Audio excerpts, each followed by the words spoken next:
10 minute के अंदर सारी बातें क्लियर करूंगा। हालेलुया। पहली है, मसीह के लिए खड़ा होने का साहस दिखाएं। आज भी बहुत सी चर्चों में बहुत से लीडर, बहुत से चेले ऐसे हैं जो छुपके कर रहे हैं, उनको वो सामने नहीं आना चाहते। उनको ये डर है कि कहीं मेरा पड़ोसी मेरा बैरी ना हो जाए, कहीं कोई मेरे गांव का व्यक्ति मुझे नौकरी से ना निकाल दे, कहीं कोई मुझे परेशान ना कर दे, मेरे बच्चों को स्कूल में से ना निकलवा दे। ये बहुत सी चीजें होती हैं, लेकिन यही तो परखाव है परमेश्वर के लिए। यही चीज तो है परखने की। जब आप खुले में परमेश्वर को मान लोगे तो परमेश्वर अपने स्वर्गीय पिता के पास क्या सामने क्या करेगा, तुमको भी मान लेगा। बोलेगा कि हाँ, ये मेरा प्रिय पुत्र है, इसने मेरे लिए सबके सामने खड़ा होकर के मेरी गवाही दी थी। हालेलुया। मसीह के लिए खड़ा होने का साहस दिखाएं। यूसुफ और निकोदेमस जैसे लोग पहले डरते थे, लेकिन समय आने पर उन्होंने विश्वास और साहस को दिखाया। जब संसार यीशु को अस्वीकार करता है, तब क्या हम चुप रहते हैं या खड़े होते हैं? आप किन लोगों में अपने आप की गिनती करना पसंद करते हैं? ये हमारे लिए सवाल है। ये हमें एप्लीकेशन करना अपने जीवन में कि हमें प्रभु यीशु मसीह के साथ विश्वास और साहस के साथ खड़े हो जाना है। किसी भी भाई के साथ गलत हो रहा है, उसको देखना नहीं है, कोशिश करनी है कि उस गलत होने वाले व्यक्ति के साथ खड़े होकर के उसकी मदद सहायता करी जाए। ये सच्चा परमेश्वर का प्रेम है और यही सच्चा पर मसीहत है। हालेलुया। जब आप खड़े होकर के तमाशा बीन होकर के देखते हैं, जैसे यीशु मसीह को लटके हुए देख रहे थे, तो ऐसे अगर हम करते हैं तो सच में हमारे अंदर मसीहत नहीं है। हम गलत का साथ दे रहे हैं। इसका मतलब क्या है कि हम भी गलत ही कर रहे हैं। तो इसलिए यहां पे प्रभु यीशु मसीह कहता है कि जो लोग है ना डरते थे ना पहले, वो आज सामने आ गए हैं। तो क्या आज अगर आप डरते हो तो क्या आप सोचते हो कि मुझे भी प्रभु यीशु मसीह के नाम के लिए सामने आना चाहिए? देखो, जब तक मेरे गांव में मेरा सताव नहीं हुआ, जब तक लोगों ने मुझे खरी खोटी नहीं सुनाई, लोगों ने मुझे ये नहीं बोला कि तू दुकान छोड़, इसकी दुकान पे जाना ही नहीं है, पूरा गांव इसका बहिष्कार करे और इसको है ना कोई भी इस सामान ना खरीदे, इसकी दुकान पे ना आए। सारे गांव ने ऐसा कर दिया, पूरे गांव के अंदर ऐसा हो गया। और मैंने भी डर के कारण है ना पतरस की तरह मैंने बोल दिया कि भी हाँ, मैं यीशु मसीह को नहीं मानूंगा। उसके बाद घर पे आने के बाद मैं आपको गवाही पहले बता चुका हूँ। अगर आपको नहीं पता है तो मैं कोशिश करूंगा कि उसको यूट्यूब पे रिकॉर्ड करके डालूंगा आप सबके लिए कि मेरी गवाही कैसी थी। तो जैसे ही मैं घर पे आया और मेरी पत्नी ने मुझे गाइड किया, समझाया और वचन से मुझे बोला कि हाँ, तू क्या करके आया, तू लोगों को क्या सिखाता है और तू खुद क्या करके आया है। या तो यीशु मसीह को सिखाना बंद कर दे आज के बाद, या फिर लोगों को सिखाना बंद कर दे, या फिर अपनी गलती का पश्चाताप कर। तो मैं है ना अंदर गया, प्रार्थना करी। मेरे लिए मेरे भाई ने, मेरे भाई की पत्नी ने, मेरी पत्नी ने, तीनों ने मिल करके यहाँ पे जहाँ पे मैं बैठा हूँ यहीं पे प्रार्थना किया। और मैं अंदर जा करके प्रार्थना करके फ़ोन किया उनके पास कि भाई हाँ, आपको जो करना है करो, लेकिन मैं यीशु मसीह को नहीं छोड़ूंगा। मेरी वो वीडियो डिलीट करो जो आपने बनाई है और वो ज़बरदस्ती आपने बनवाई है, उसको डिलीट करो।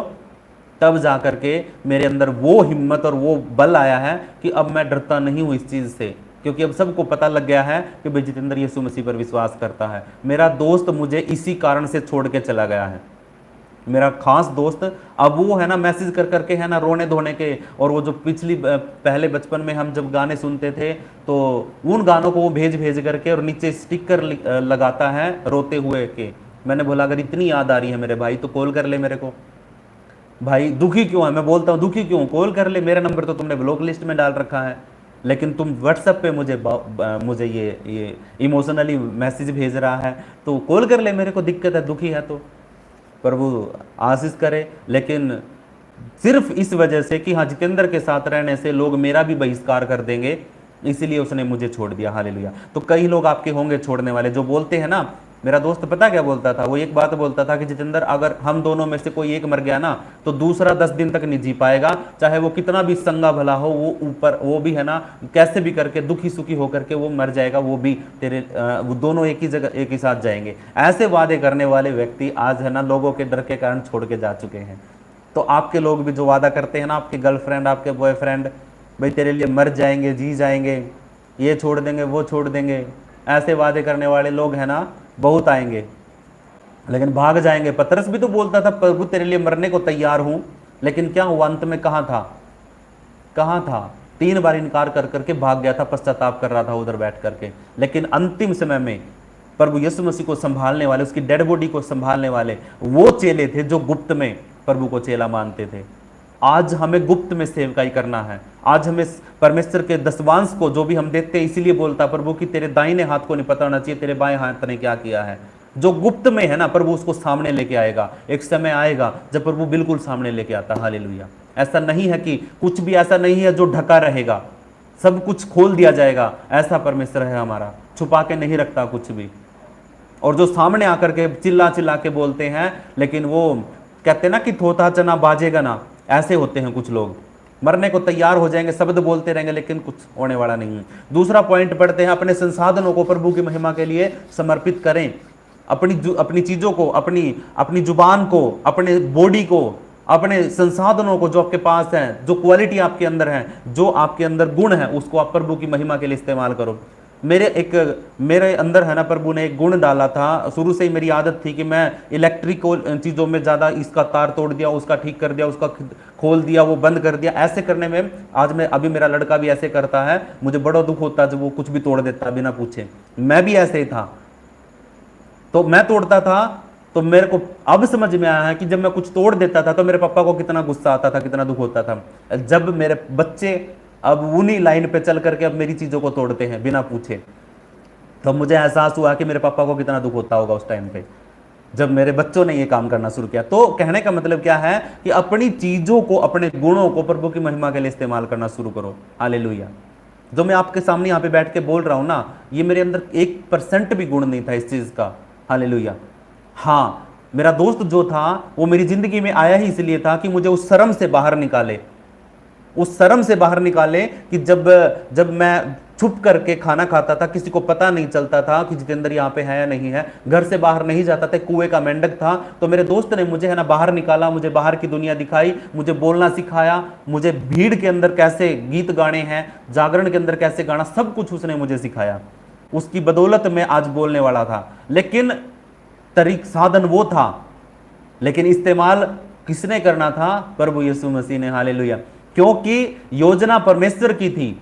बेशक बीच में कितने ही लोग आपके जीवन में आएंगे, कुछ लोग आपको ठोकर खिलाएंगे, कुछ लोग आपको साथ देंगे, कुछ लोग आपको नई नई बातें सिखाएंगे। हालेलुया। तो ऐसा नहीं कि वो सारी जिंदगी तुम्हारे साथ रहेंगे। कुछ आदमी, कुछ साधन, कुछ समय आपके जीवन में ऐसा होता है कि वो सिर्फ एक मिशन को पूरा करने के लिए आपके जीवन में आते हैं, एक चीज को आपको देने के लिए आते हैं स्वर्गदूत की तरह।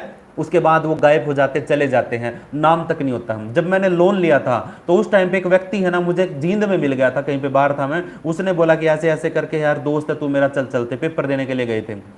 वहां से आया, उस व्यक्ति से मैं बोलचाल हुई, सिर्फ ऐसे ही बोलचाल हो गई थी। उसके पास गया, उसके ऑफिस में 2 बार गया, तो वहां पे एक लोन वाला आया, उससे बात करी, उसने बोला कि भाई हम लोन करवाते हैं, कितने का करवा दोगे, ऐसे ऐसे करके। तो मैंने बोला कि मुझे भी घर लेना है। तो वो व्यक्ति से मिलना सिर्फ इसीलिए था कि उसके द्वारा एक व्यक्ति से मिला, उसने लोन किया, घर लिया, घर लेकर के लोन चुका भी दिया, सब कुछ चुका दिया। आज उस व्यक्ति से कोई बोलचाल भी नहीं है, ना उस लोन वाले से है, और ना जिस व्यक्ति से मैं मिला था उससे भी कोई बोलचाल नहीं है।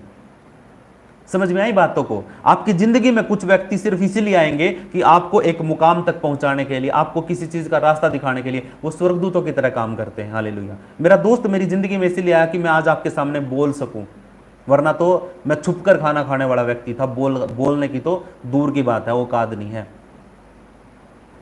तो ऐसे अपने संसाधनों को, अपनी चीजों को है ना, जो आपको परमेश्वर ने दी है, जो गिफ्ट दी है, उनको परमेश्वर की महिमा के लिए इस्तेमाल करना शुरू करो। अब निकोदेमस के पास है ना गंधरस और एलवा दिया। निकोदेमस ने गंधरस और एलवा दिया जो बहुत महंगे द्रव थे। उसके पास वो बड़ा पैसे वाला व्यक्ति था। हालेलुया। बड़ा महंगे, एक मरियम ने क्या किया था, यीशु मसीह के पैरों के ऊपर है ना महंगे इत्र की बोतल तोड़ के उसके पैरों पे गिरा दी थी, तो और अपने बालों से उसको है ना पोंछना शुरू कर दिया। मतलब ऐसी एक कहानी है, वो मैंने आपको पहले भी बताई है। तो वो वहां पे है ना इतना महंगा था, तो यहूदा इस्करियोती उसको बोला कि भाई ये 200 दिनार का, पता नहीं ऐसी कुछ बोला था उसने, ये बेच करके गरीबों को दान कर दिया जाना चाहिए था। जिसके पास साधन है, जिसके पास काबिलियत है, वो प्रभु की महिमा के लिए इस्तेमाल करे। हालेलुया। यहां पे निकोदेमस पैसे वाला था, उसने महंगे द्रव को लिया, महंगी क्या बोलते हैं उसको, जिसके अंदर खुशबू होती है, सेंट बोलते हैं आज के टाइम पे। तो वो लिया और उसकी बॉडी पे रखा। क्या हम अपने समय, जो हमारा सबसे कीमती है, क्या हम अपना धन, क्या हम अपनी योग्यता प्रभु के लिए अर्पित कर रहे हैं? मेरे अंदर एक योग्यता थी कि मैं ये ऐसे काम कर सकता था, मैं लैपटॉप कंप्यूटर चलाने वाला था। ये सब कुछ देखो प्रभु ने मुझे सिखाया ही, इसलिए मैंने सेंटर किया जो है कंप्यूटर सिखाता था बच्चों को, वो बंद हो गया 3 साल पहले, 4 साल पहले। उसके बाद मैं अपनी शॉप चला रहा था, वो भी अब है ना मतलब बस टाइम पास हो रहा उधर भी। लेकिन ये टेक्नोलॉजी का ज्ञान प्रभु ने मुझे दिया सिर्फ इसलिए कि मैं उसकी महिमा कर सकूं। हालेलुया। क्या आप अपनी योग्यता को प्रभु के सामने रखते हैं? क्या उसको इस्तेमाल करते हैं? तीसरा, यीशु को आदर देना हमारी जिम्मेवारी है। यह हमारी जिम्मेदारी है कि हम प्रभु यीशु मसीह को आदर दें, जिसे उन्होंने जिसे उन्होंने मृत यीशु को आदर और आदर सहित दफनाया, वैसे ही जैसे उन्होंने मृत यीशु के शरीर को आदर और आदर सहित दफनाया, वैसे ही हमें हर दिन अपने जीवन से यीशु को आदर देना है, उसके वचनों का पालन करके। हालेलुया। हम हमारे प्रभु को आदर कैसे दे सकते हैं? उसके वचनों का पालन करके, उसकी आज्ञाओं को फॉलो करके हम अपने प्रभु को आदर दे सकते हैं। हम बोलते तो है प्रभु तेरा आदर, तेरी महिमा, सारा जलाल तुझे मिले, लेकिन उसके कुछ ही पलों के बाद हम प्रभु की आज्ञाओं को भी नहीं मानते हैं, तोड़ देते हैं। ठीक है, हमें परमेश्वर के का आदर करना बहुत जरूरी है। जैसे कि अरमतिया और यूसुफ ने और निकोदेमस ने इतना आदर किया कि अपनी महंगी से महंगे पैसे के साथ ना अच्छे से अच्छा द्रव्य लेके आए और यीशु मसीह के पूरी बॉडी को कवर किया और उसको अपनी ही कबर के अंदर उसको रखा, नई कबर के अंदर, जिसके अंदर आज तक कोई गाड़ा नहीं गया था। चौथा और आखिरी है, मसीह के पुनरुत्थान की आशा से जिए। किस चीज के लिए जीना है? यह कबर अंत नहीं थी, आपकी मृत्यु भी अंत नहीं होगा, आपका गिरना भी अंत नहीं होगा। आप अगर आने वाले समय में कभी पाप में भी गिर गए तब भी आपका अंत नहीं होगा। सिमसोन की जिंदगी को देखो, जिंदगी भर गिरा, हर बात में गिरा, हर योजना को तोड़ा, हर आज्ञा को तोड़ा, लेकिन क्या अंत में ऐसे ही मर गया? परमेश्वर की योजना को पूरा करके मरा। हालेलुया। तो इसीलिए हमें भी प्रभु है ना अंत तक, अगर हम ये सोचते हैं कि आज मेरे जीवन में कुछ भी नहीं है, बिल्कुल रास्ते बंद हो गए हैं, तो ये अंत नहीं है। जब तक आपकी सांस चल रही है ना, तब तक आपका अंत नहीं हुआ है। हालेलुया। शरीर के परमेश्वर के काम को करने के लिए आपका अंत तब तक नहीं होता जब तक प्रभु के साथ सामने आप पास में नहीं जा पाते हैं, गए हो। तो इसीलिए मेरे प्रियो, हमें क्या करना है? हमें प्रभु के काम के लिए, प्रभु के राज्य के लिए अगर हम गिर भी जाते हैं तो दोबारा फिर उठना है और उसके वचन को थाम करके, बल और हिम्मत प्राप्त करके, खड़े होकर के दोबारा फिर शुरू कर देना। हालेलुया। यीशु को जो कब्र में रखा गया था वही तीसरे दिन विजयी होकर जी उठा। हमारे जीवन की जितनी भी कब्र है, समाप्ति है, उनमें परिवर्तन आना शुरू हो जाएगा यीशु मसीह के नाम में। जब हम उनको इग्नोर करेंगे, अपनी दिक्कतों को इग्नोर करेंगे, उनका सामना करेंगे और प्रभु यीशु मसीह पर विश्वास करेंगे कि हाँ वो मेरे साथ है और वो मेरी सारी जरूरतों को पूरा करेगा। हालेलुया। तो इसीलिए प्रभु के लोगों, हमें है ना यही करना है कि हमें इन दोनों चेलों की तरह, जो प्रभु यीशु मसीह के छुपे हुए चेले थे और हम तो सामने आए हुए चेले हैं मेरे प्रियो, तो जो छुपे हुए इतना अद्भुत काम कर सकते हैं, इतना सबके सामने खुल्लम खुल्ला आ सकते हैं, तो हम क्यों नहीं? हालेलुया। हम क्यों नहीं? हमें तो प्रभु ने है ना इस योग्य तक ठहराया है और सभी के सामने भी खड़ा कर दिया है। तो हमें तो बिना डरे, बिना घबराए और बिना किसी की बहकाई में आए हमें प्रभु के काम को करना है। हालेलुया। यही प्रभु की सच्ची शिक्षा है और यही आज्ञा प्रभु ने दी है कि तुम जाओ, जाति जाति के लोगों को अपना चेला मत बनाना, यीशु मसीह का चेला बनाना। हालेलुया। और उसको पिता, पुत्र, पवित्र आत्मा के नाम से बपतिस्मा देना है। हालेलुया।